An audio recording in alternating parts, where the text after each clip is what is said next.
Hello.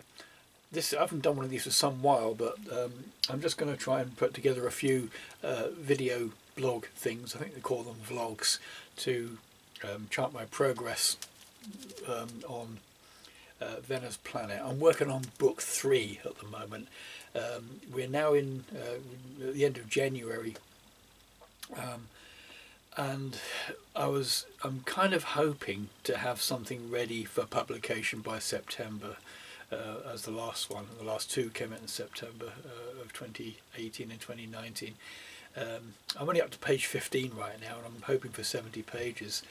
But because the amount of work that goes into every 3-panel strip, and there are 3 of these 3-panel strips per page, so realistically I probably won't be able to even get it done even this year, let alone September of this year. But you never know, I might put a spurt on. See, the other thing I'm doing is I'm using a lot of, I'm recycling some material from my first version of this same story, but most of the characters, including the main character, Venna, they had different names. And my original plan was to just take all of that stuff and just recycle it and retitle it and tweak it a little bit. But it's been, really 80% redrawing. What I'm doing here today, and I'll just sort of let you in on the little secret of, not a secret, but the my techniques, and they're all wrong. I mean, I know that there are artists, graphic novelists out there who would say, that guy doesn't know it just does everything wrong. This is my way of doing it. Now, a lot of the artwork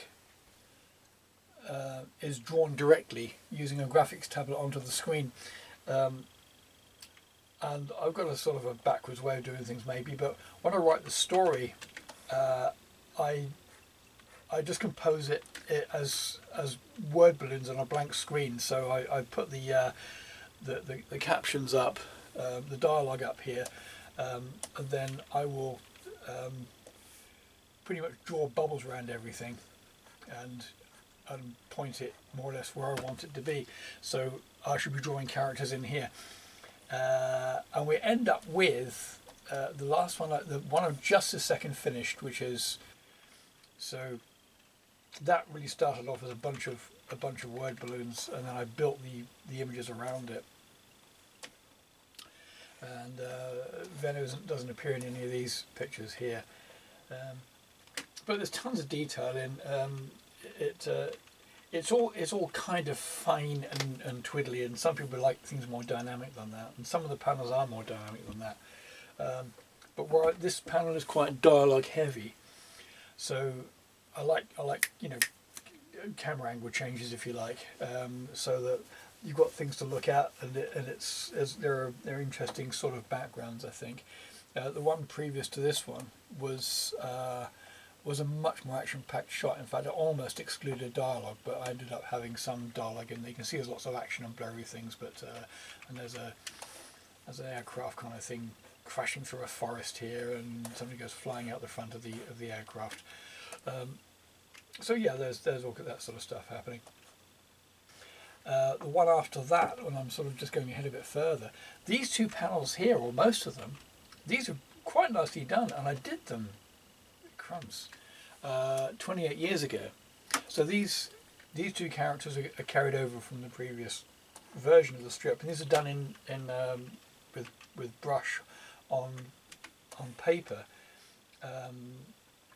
and what I in fact did was that this panel was quite nice, except he was shocked when she kissed him before, and originally had his eyes open because he didn't know what the hell was going on, and also they were facing the same direction, and I thought the artwork here is quite nice, and I didn't want to lose it, but in this revamp, in the scene, they're facing each other, so I simply digitally snipped it out.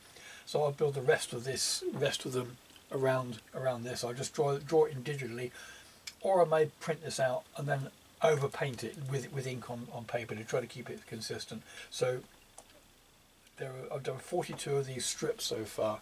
I need to do 210 of them to complete the book. That's assuming it's going to be 70 pages like the last one. I like consistency. I like when you get the 3 books on the shelf, they get to look exactly the same.